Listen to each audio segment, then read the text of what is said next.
What is it that kind of gets you fired up every day, and how did you get doing this? Yeah, well, first, thanks for having me on the show. I'm happy to be here chatting with you and everybody who's listening. So I've been doing this, Brandon, for 20 years now, and the work that I do focuses a lot on leadership and team culture. How do we build those authentic and effective relationships at work and have conversations, which is obviously what your show and a lot of your work is all about. My fascination, my interest in this actually came many, many years ago. I was an athlete, baseball player growing up, and was pretty good at it. I actually got drafted out of high school by the New York Yankees. Didn't end up signing with the Yankees because I got a chance to play baseball in college at Stanford. Went to Stanford, played baseball there. Then I got drafted out of Stanford by the Kansas City Royals.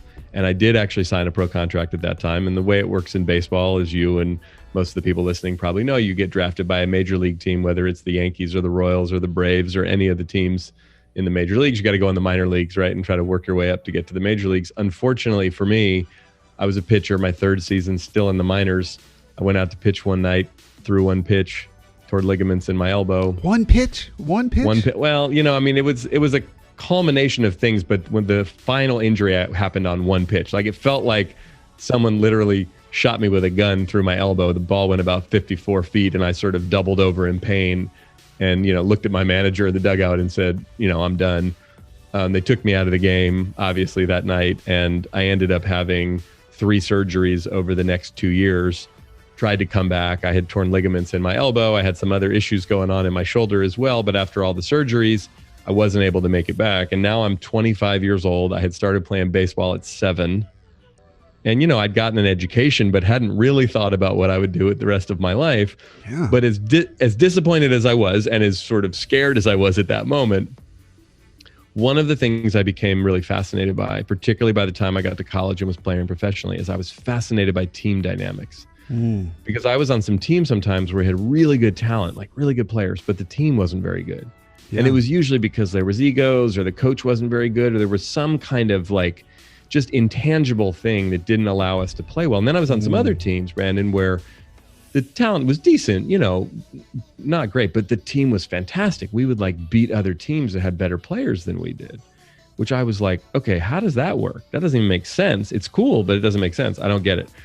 And we talked a little bit about it. We called it chemistry. No one knew exactly what the heck that was, but you knew when you had it. And look, and even if you never played sports, if you watch sports of any sport, oftentimes you get all excited, your team, we're going to have a great year. We're going to win the championship. We got all the best players, and the team doesn't do very well. Or somehow it's like, I don't know what happened. They just caught fire and like overachieved. It's like, that's that team chemistry thing. But now I erroneously thought this was a sports thing.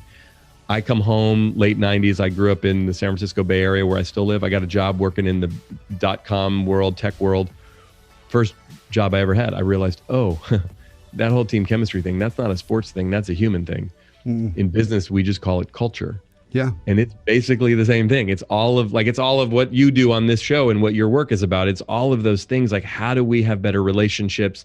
How do we communicate more strongly? How do we create an environment where we bring out the best in each other as opposed to not? And a lot of it is intangible. It's nuanced. It's not often, you can't see it right at the surface. You kind of got to dig down a little bit deeper. So after a couple of years working in the tech world in the late 90s, I started my consulting business 20 years ago, really with a curiosity and a fascination and an interest. What are some of the things that allow that type of team chemistry or team culture to exist? And that's really what all my books are about in my work. And my most recent book, We're All in This Together, is kind of the culmination of 20 years of researching this and working with so many teams in Silicon Valley, whether it's Google or eBay or finance and, Wells Fargo or Citibank. I mean, it doesn't really matter the industry or the company or the size. It's really more about how do we create that kind of environment. And it could even be a small business or a nonprofit or all kinds of stuff. And you know this just like I do. And in the world we're in today, now the game has changed completely because most of us are at home, working from home or coming back to work in some way, but it's very different. And so our relationships and our communication and the culture of the teams are both more challenged, but also more important than ever.